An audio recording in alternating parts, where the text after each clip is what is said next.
get us too warm this morning.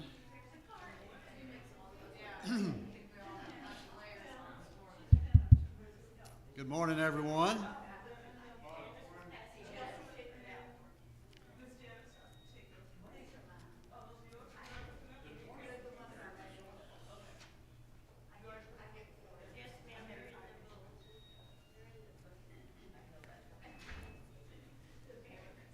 It's cold weather. It's got everybody moving a little slow this morning, but it's wonderful that everybody is here.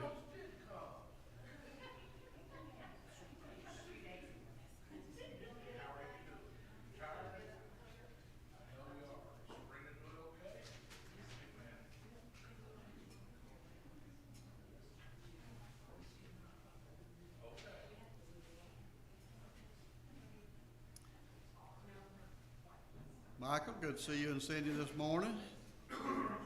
Eddie, Betty. Chris not able to be with us this morning. He's here, but his son had a crash coming down.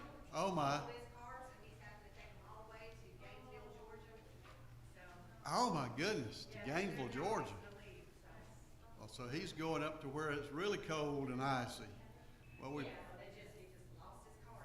That's all. hope he has a safe trip. Our youngest son and his family drove down from, well, actually they started in Austin to Tennessee to North Carolina, and they left North Carolina yesterday evening or afternoon, and we were concerned about their travel, but fortunately they made it here safely and actually indicated it was a nice drive. Not that many people on the road, surprisingly enough, and no ice, cold and sunny. And I don't mind being cold and sunny as long as I'm inside and the heat is working.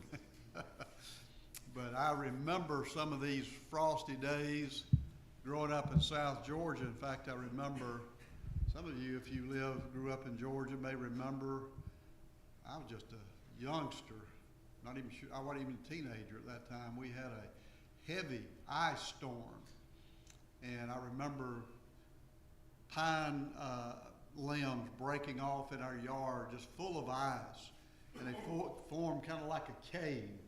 And I was so excited about that. The ponds froze over. In fact, you could walk on the ponds, at least for a distance, if you were small and not real heavy. My sister and her close friend, they decided they'd try it, but they got to a little weak place in the ice and the friend fell in. But anyway, we're glad to have you here. Merry Christmas to each and all of you, and those who were tuned in by way of YouTube and Facebook this morning. Glad you all could be here, and we're thankful that we didn't have any heavy precipitation to ice the roads over, anything like that. Hadn't been that long ago we had such an occasion. In fact, we were scheduled to go to Troy for one of our group online meetings, and it had to be canceled because nobody could get there. So it is winter, and we should be prepared and expecting it. But just because it's winter now, it don't mean we have to turn the heat up to 98.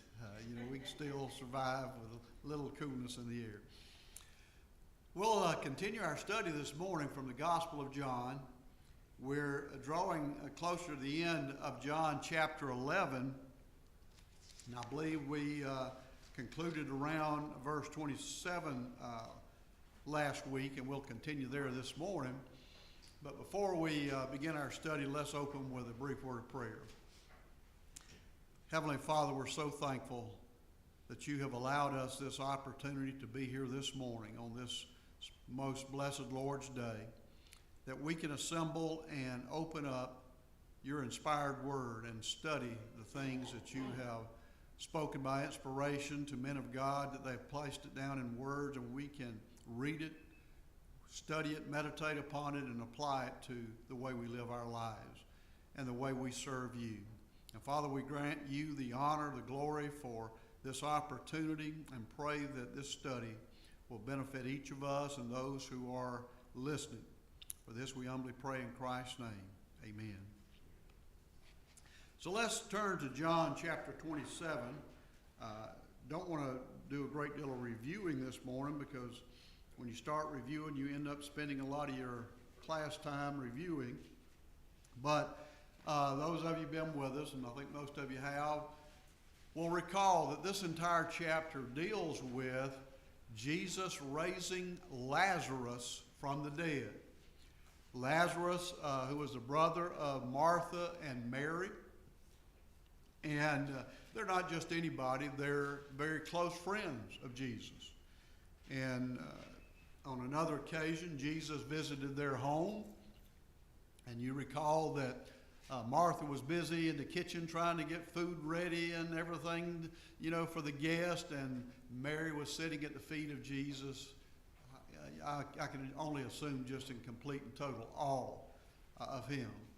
And Martha, kind of got a little disturbed that she's having to do all the work, and there's Mary sitting enjoying herself. I've heard stories like that in my family, where sisters or others complain, I need to get up and help. And even when I was a kid, they always used to fuss at me, fuss to my daddy, he needs to come help us wash dishes. Well, I've had my mother and two sisters in there, and I was more or less in the way, and I don't think it was so much that they wanted me to help. They just wanted me to get up and be doing something. I was accused of being lazy from time to time, and I admit there were times that I was. But nevertheless, this is a different occasion. Christ had received message via a messenger that Lazarus was ill. And as he was talking with his disciples and the messengers, he actually admitted that Lazarus was dead. At first he said he's sleeping. And his disciples thought, well, if he's sleeping, he'll get better. Nothing like sleeping off. Sometimes when you're ill, the best thing you can have is bed rest. And Christ said, no, and I'm paraphrasing, Lazarus is dead. His disciples were very concerned about returning to that area because it was a hostile area. Going back to the point of the spear, so to speak, where there were those who had already indicated their desire to murder him. And the disciples were thinking, why do you want to go back there? That's a dangerous place. But Christ, again, as we've said before, had his own agenda, his own schedule, and it was part of the plan that was created before the foundation of the earth, that this was going to happen in his time and on God's timeline as well. Well, Philip, Thomas, who we remember as the doubting Thomas, and Thomas is always one he's kind of a little bit on the pessimistic side, as we talked about optimists and pessimists. And it's like, okay, we might as well just go and die with him. He's already made up his mind that if we go back there, they're going to kill us all. So the messenger, I assume, returns a little bit ahead of the disciples, because remember, Christ hung around a little while longer before he left. And as we mentioned, it was about a day's journey from where he was to get to Bethany. And some of you, I sent a link to Bethany. There's actually a couple of Bethanies, and this Bethany is known. In fact, I forget the other name that's gone by, but anyway, it's known as the city of Lazarus, where he was raised from the dead. And there are some, I'm told, who still celebrate and commemorate that big event. So this was an event that was not only viewed by Christ, his disciples, Mary and Martha, and others who were there to provide comfort and mourning with them. There were those who were possibly part of the Sanhedrin, was likely there as well. And this was such a miraculous event. I think even his disciples, Mary and Martha, was kind of surprised by it. But the reaction to others, particularly the Sanhedrin, can only be described by someone who's so hardened by evil and selfishness and arrogance that, you know, you've heard it said you can't see the forest for the trees. And that was the case here. They were so hardened, they just could not see and accept that Christ could do such the miracles that he was doing. And he had already told them previously when he healed the blind man that you're going to see greater marvels than this. And I don't think his disciples or others had any idea of exactly to the extent of that, because as we read last week, there's a good indication that they were not real confident of what he was going to do or what maybe he was even capable of doing at that point. We ended by the great confession of Martha. And just a brief review here. In verse 24, Martha said to Christ, I know that he will rise again in the resurrection in the last day. Because Christ had just told her, your brother will rise again. Well, it's obvious she knew the extent of God's ability to work through Christ. Whatever she says, you know, whatever you've asked of God, he will do. But I don't think she was thinking quite fully as to what he could do or would do. So Martha said to him, I know that he will rise in the resurrection of the last day. And Jesus said to her, I am the resurrection and the life. He who believes in me, though he may die, he shall live. And whoever lives and believes in me shall never die. Do you believe this? This verse kind of reminds me a little bit when Christ questioned his disciples, who do men say that I am? And Peter finally says, thou art the Christ, and so forth. And Martha remarks in verse 27, she said to him, yes, Lord, I believe you are the Christ. You are the Son of God who came into the world. Three things. She called him Lord. She admitted that she believed he was the Christ and that he was the Son of God. In one sentence, she pretty well nails it right there.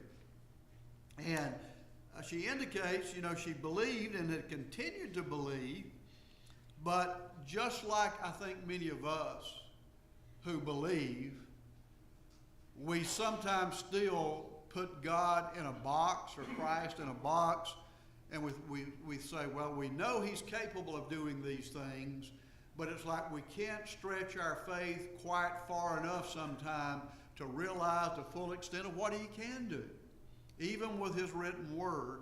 And Martha, having known Jesus, having been aware of the miracles, was kind of in that situation herself. She believed in the resurrection, but it wasn't like she was even considering the fact that he might be raised from the dead. In verse 28 it says, and when she said these things, she went her way and secretly called Mary her sister, saying, the teacher has come and is calling for you. So obviously Christ had told Martha, you know, go get married. Now whether he told her to do it secretly or not, or she just chose to do that on her own, the Bible doesn't really say. But we can assume that Martha was very much aware that there were enemies of Christ around. And perhaps she did not want to expose him to those who sought to do him harm. Or maybe it was simply that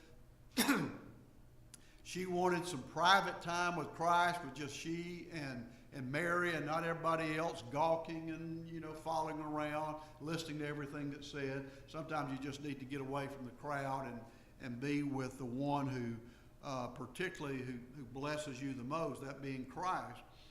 But Mary's a little bit more impetuous. She very excitedly, obviously, received the message.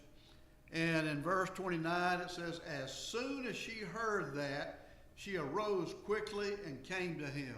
In other words, she jumped up and took off. Now when that happens, people sitting around notice it. Where's she going in such a hurry? You know, what's happening? And so it creates, I guess, interest or whatever in what she's doing, and people say, well, let's go see what's going on. She may have said something to him. We don't know, but the point is that she wasn't doing anything secretly at that point, because she was excited to know that Christ was there, was anxious to see him, to be with him. And so it was very prompt, and I would imagine attention gathering. And so going on to verse 30, it reads, now Jesus had not yet come into town, but was in the place where Martha met him. Now, it doesn't say exactly where the place was, but many commentators believe that he may have already been at the tomb, or in the area where the tombs were, that he may have gone directly there and may have met Mary there. We don't really know, but many think that that's what took place. But again, the Bible doesn't actually state that that's where he was.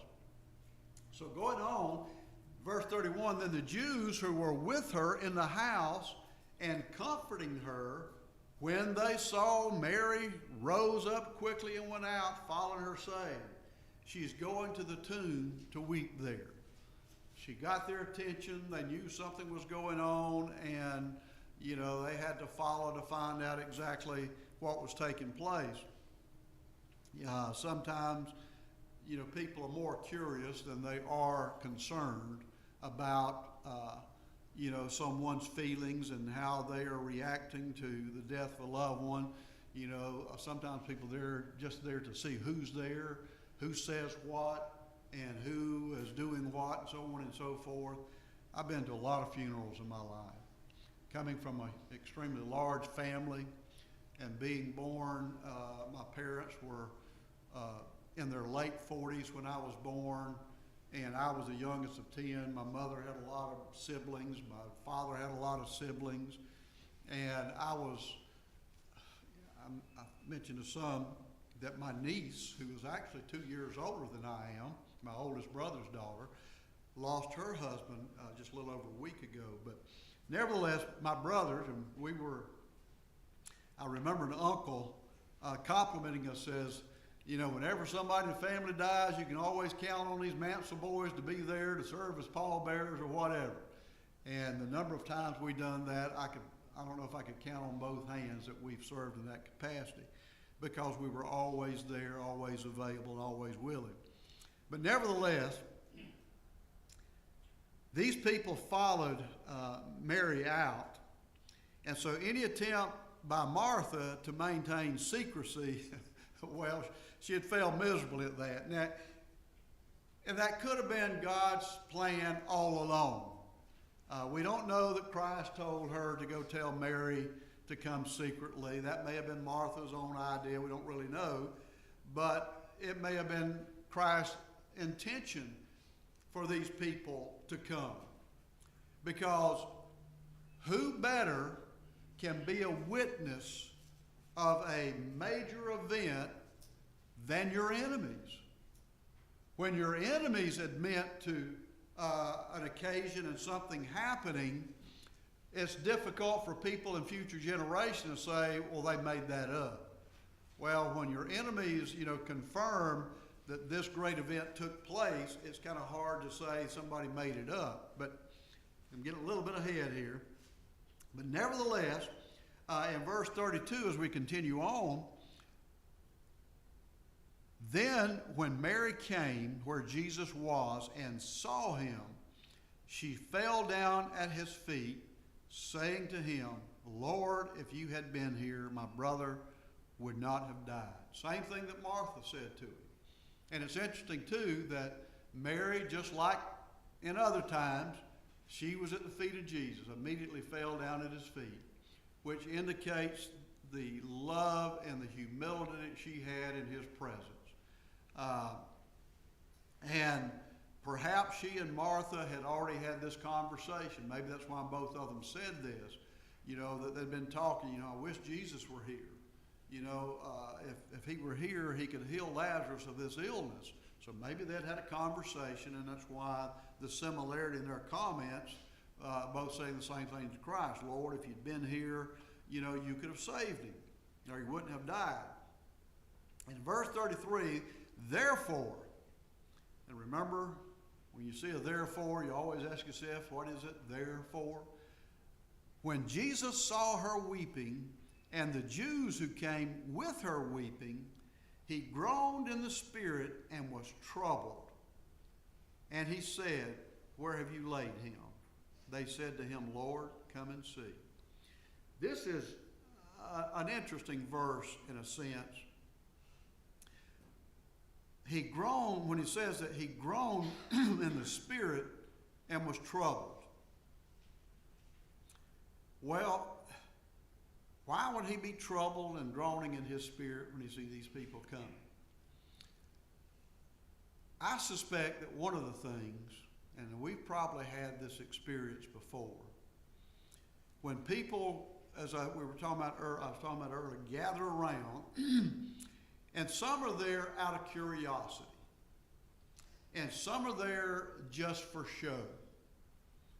And some of these people who were mourning were possibly not mourning out of true sadness or emotion felt for Martha and Mary.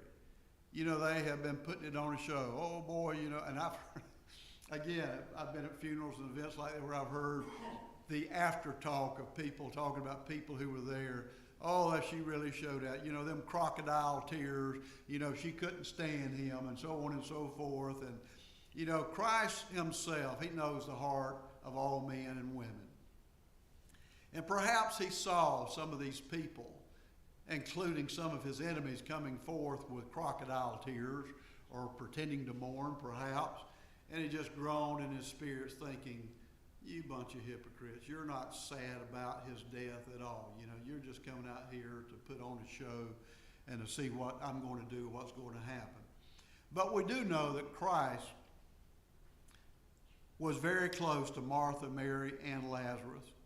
And he was deeply felt for them because he had great emotions himself. Go ahead, Robert.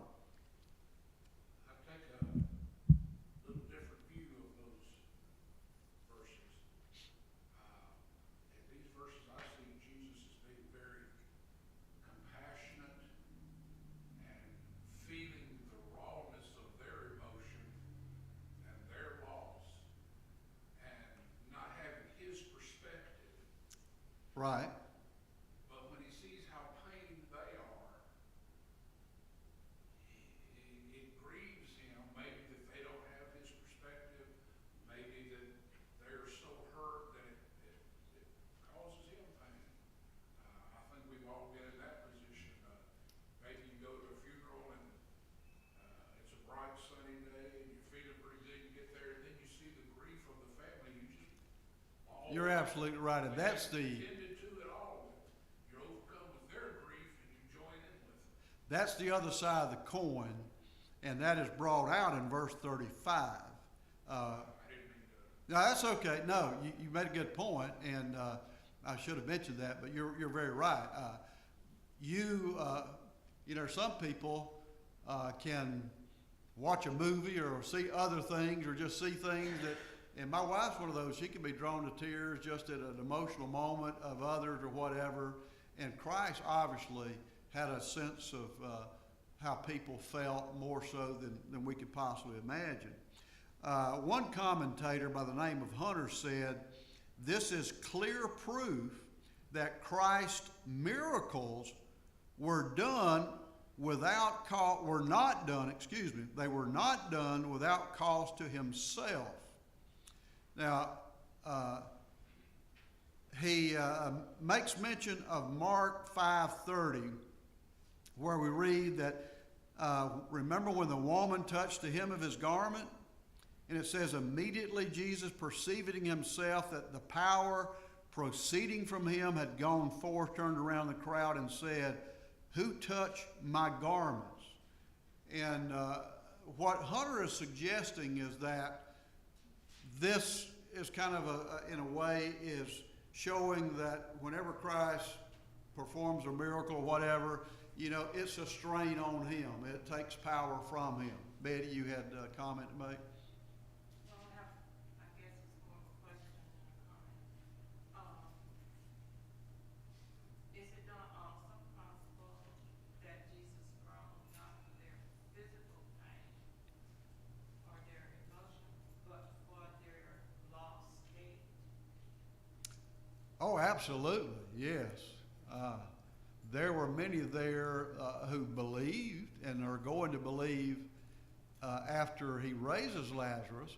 But as we know, some of those who believed still did not accept him as the Christ, and still had plans to not only kill him, but to kill Lazarus again themselves. So we're getting, we'll get to that. But y'all on track here, and obviously you know this story well. So as we go on, another point that was made by Hunter is that death itself is an indignation to Christ. You know, knowing the death of the body and the things that occur, that may occur after that, kind of based on what Betty is saying. But let's go in a little further. They say, Lord, come and see. Here's the place where the progression to the tomb is actually recorded. And in verse 35, one of the shortest verses in the New Testament, 2 words, Jesus wept. Now we know that he's weeping out of an emotion that has to be much as to what Robert described, that he felt the sincere sadness of those, particularly Martha and Mary, who were very hurt at the loss of their brother. And as Betty says, also recognizes there are many here who do not believe, who are not accepting me.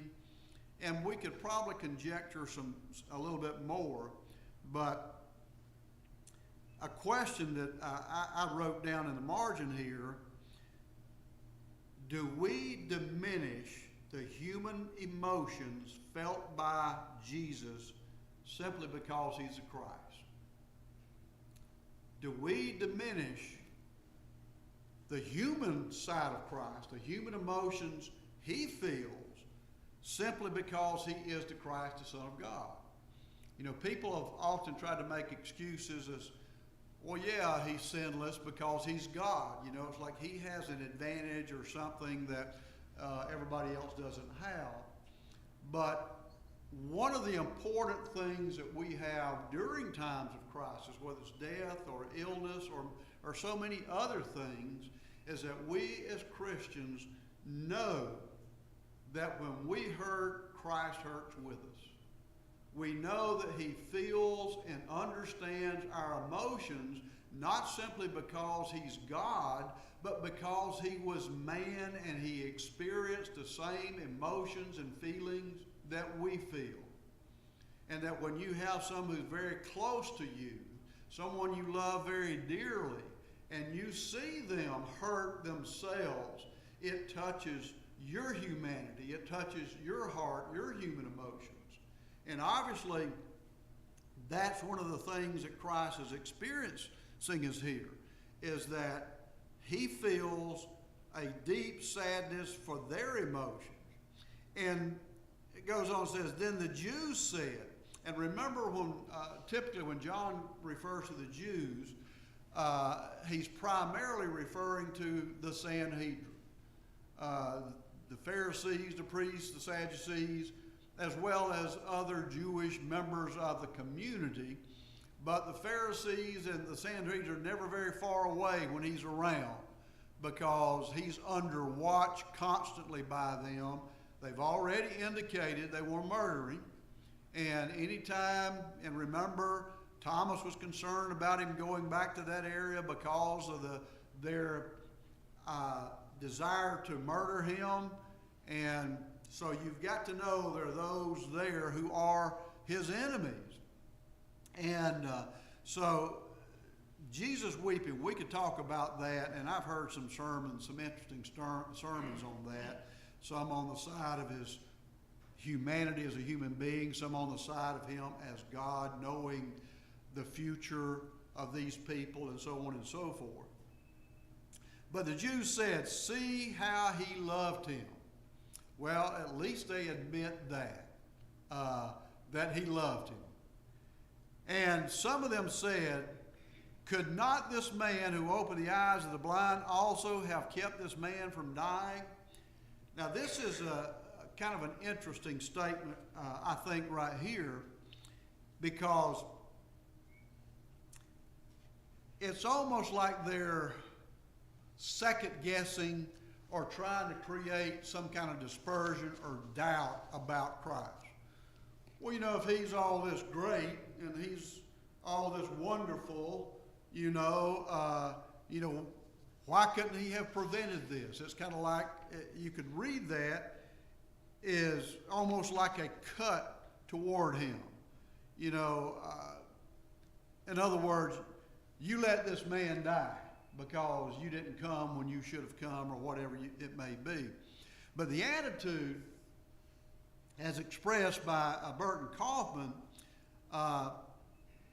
he says, this verse may afford another explanation of indignation discussed in John 11:34. Those hypocrites, referring to the Jewish leaders, who had so stoutly opposed admitting that any miracle had occurred when he healed the blind man, appear here as perfectly willing to admit it can be made a tool of slander. In other words, doesn't matter if he performs a miracle, they're going to deny it. If it's undeniable, then they're going to find some way to slander it and to, still accuse Christ or try to make him look bad. And it doesn't matter. Some of you probably have had experiences where maybe you won an award, you got a promotion, or something good happened to you that didn't happen to everybody else. And, you have people congratulating. You have some who are congratulating with gritted teeth, like, it should have been me that got that, I just wanted to me, I was looking at this once before as when he read, this is just my thought, that in the Garden of Gethsemane, his, how do you put it, the despair and him emptying himself to God, praying to God, and what's happening, I'm feeling the same thing here. He knew that he was going to be dead. right? He knew what he was going to do. They've already, but him grieving himself, he knows how Mary would feel, and it's killing him, so to speak. That's a bad way to say it, but I believe he emptied himself, him and God coming together, him thanking him of what he's fixing to do. Right. Praising God. The wealth there, he's just in so much despair because what they had to go through in just a day or two, knowing what he knew he was going to be able to do. Right. And that just hurt him, that's the way I thought, him and God, him emptying himself, him and God, knowing what's going to happen, thanking God what's going to be happening. Yeah, Cindy is basically saying that Christ and God knows what's going to happen. They know the future, and certainly that is a perspective he had. There's no question about that. But remember, he's got enemies there, and they're looking to undermine him any way they can. Burton says there are two classes of witnesses. One, he says, some said, look how he loved him. Feeling a sense of compassion and seeing the compassion that Christ had, seeing his love, his humanity. And others say, well, here is certainly a man he could not heal, no matter about the man born blind. In other words, you've got those who see it for what it is, and they realize that Christ did love Lazarus, did love Mary and Martha, and had this wealth of emotion in regard to them. But there's also that group who are looking again to find a way to slander him. Well, everyone, including Mary and Martha, know that he couldn't heal him. Yes. But no one is considering the fact that he's gonna raise him. Even Mary and Martha. I think they maybe believe that he can, but it's not like they're expecting him to do that. They're thinking of the resurrection. And that's, again, and we talked about this a little bit, I think, the last couple of weeks, is sometimes we limit Christ or God in his ability, his power, his will to do certain things. And that's why sometimes we talk about praying in faith. You know, we pray certain things not believing he's going to do it. It's kind of a protection because we don't want to be disappointed, but also we don't want to make Christ look bad. We're not going to pray in faith saying, you know, I believe you'll do this, because if you don't, then it kind of creates a question maybe in someone's mind. Do you have anything? Are you going to say something else? With the groaning spirit, he knew what he was going to do. Yes. And he's thinking to himself, even I'm fixing to do this, and they're still not going to believe.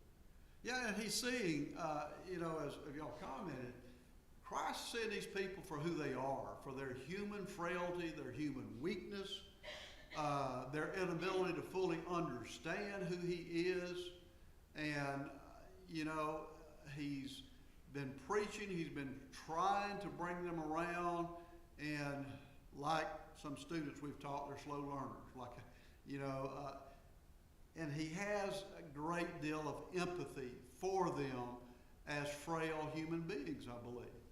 And so he, being moved, you know, at this point in time, Jesus, groaning in himself, came to the tomb. And some versions give this a little bit differently. It says it was a cave and a stone lay against it. And Jesus, it was a cave and a stone lay against it. I was reading some other commentary comments about this story that indicated, and I'm just trying to quote this from memory, that it was a flat stone. It was like a cave that went, rather than a cave being kind of horizontal, it was one that went down, you know, under where you had to go down steps or something. And it was a stone over the top of it. Not that that matters, and I don't really understand now, remember who brought that up and why they thought that. But nevertheless, there was a stone against it. We know it was a common practice that they seal the entrance with typically a heavy stone. And so in verse 39, if I'm a place here again, Jesus said, "Take away the stone." Martha, the sister of him who was dead, said to him, "Lord, by this time there is a stench, for he has been dead 4 days." The King James Version made this easy to remember as a kid. What does King James Version say? He stinketh. As a younger person, I always thought that was kind of funny that be stated that way in the Bible. He stinketh. But the fact is, as we said, the Jews thought that the spirit kind of hovered around for maybe 3 days, trying to reunite with the body. And so the 4th day, even they were willing to admit, you know, he's not swooned, he's not passed out, he's not in a coma, he's dead. And even to the point, if they believe that his body's beginning to decompose and he stinketh, then there's no argument as to whether or not he is dead or alive. It's pretty well understood and stated here that he is dead. He's been in the tomb for 4 days. Now, verse 39 as we continue, take away the stone. Now Jesus, and here's a good point that Kaufman made, and I like this, and another Welshheimer, another commentator, made a similar statement. He says, Jesus never did for any man what the man might do for himself.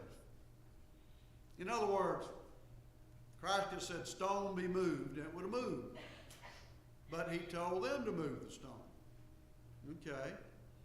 Well, going a little bit further, Wilsheimer said the wonders of Jesus were never wholesale and capricious displays of supernatural power. And remember when Pilate sent Christ to, when he was being tried, who does Christ send? Pilate sent Christ to, what was the other person he became friends with on that day? The other ruler? Have I lost y'all? Herod. Golly. He sent him to Herod. And what was Herod expecting when Christ was sent to him? He wanted to see him do some miracles. You know, here's this man I've heard all this about. You know, he's healed the lame. He's given sight to the blind. He's raised the dead. Oh, man, I want to meet this guy. And when he gets there, you know, show me something. You know, levitate my palace or my chair or do something miraculous. You know, I want to see something. You know, in looking at our country, our world, and especially looking across the religious establishment of various denominations and other groups, aren't people all still wanting to see something? They're not there to give themselves to Christ. They're there to see something. You know, put on a show for me. You put on a good show and people show up, you know. And that's what many congregations or many denominations have done. They've turned their services into a show. You know, they bring people in. A church back near my home where I grew up, it's not so much now, but at one time they used to pack the house. And the preacher who was there, apparently he had some connections with Nashville or some of the Southern Gospel greats, you know, some of the big name people. And they were constantly bringing in big name Southern Gospel groups to sing on Sunday morning. People were coming to listen to them because, I mean, these are very popular and great singers, and they put on a good show. And then when you leave after the service is over, you leave and you exit through the lobby, and in the lobby of the church, they've got their CDs set up and books and all the other things that, you know, they're selling to the people there. And it's like, I couldn't help, I attended one time with someone, I couldn't help but think, you know, this seems an awful lot like the money changers in the temple. You know, they come and they put on a great show. I mean, they're wonderful singers. They sing beautiful songs with their music and so on and so forth. And then when you get ready to leave, they're selling you CDs and so forth. And if that had been in Nashville and not at what was supposed to be a place of worship, you know, you might have felt differently. But it's like, this is the day that we're supposed to gather together to worship the Lord, not to come and be entertained, and then to have an opportunity to buy all this stuff from these people. It just rubbed me wrong. But the point being, just like Herod, there's still people, and my daddy used to say that they want you to show them something, entertain them. And we've seen mega churches, and that's a lot of what they often do sometimes. So, what Wilsheimer said, basically, Christ did not use his miracles just to put on a show for people. He goes on to say, God does for us what we cannot do for ourselves. And God never does what we are able to do. Think about that for a moment. God does for us what we cannot do for ourselves. He never does what we're able to do for ourselves. And particularly, and there's a lot of lessons in reference to prayer, and James does a wonderful job of our prayers. You know, we're praying for things that, you know, God, I really could use a new car, you know, or I want this or I want that. Well, fine. Get out, save your money, and buy one. There's a book that I've mentioned a few times that's still in print. I'm not sure what edition's out now, but it's a book for helping people, particularly younger people coming out of college, to find the career they want, how to go about applying for jobs, and so on and so forth. And it's a great book to read just for the information. But one of the excerpts he has in the book is, pray as though everything depended on God, and work as though everything depended on you. God, I need a job. You know, I've been out of work for a year, and I sure do need a job. But no resumes being sent out, no phone calls being made, no knocking on any doors. You know, I'm sitting here waiting on the phone to ring to say, we got you a job. You know, making good money, just come get it. It's like a preacher said one time, God may feed the sparrows, but he didn't pull the worms out of the earth and stuff them down their throats. God does for us, spiritually in particular, what we cannot do for ourselves. But he does not do for us what he has given us the ability, the capability, the brain power, the knowledge to do. And that's something, a good thing, I think, to end our discussion on. Golly, I can't believe we're out of time already. Betty, did you have a comment? No, I have a request. Any minute now, our Sabrina should be here. Her count is okay, but she can't hug. Okay. So if she doesn't hug, well, she's not gonna hug you. She just doesn't wanna hurt anybody's feelings by not hugging them. She said we prayed far too much for her, even in the cold, to stay home. All right, thank you for sharing that. Well, thank y'all again for sharing this time together, and we will dismiss right now and be prepared for worship to start here in about 10-15 minutes.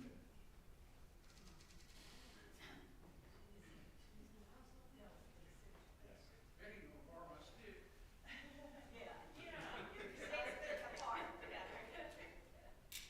I sure wish we had some way of Just for a chance. being able to pick up the discussion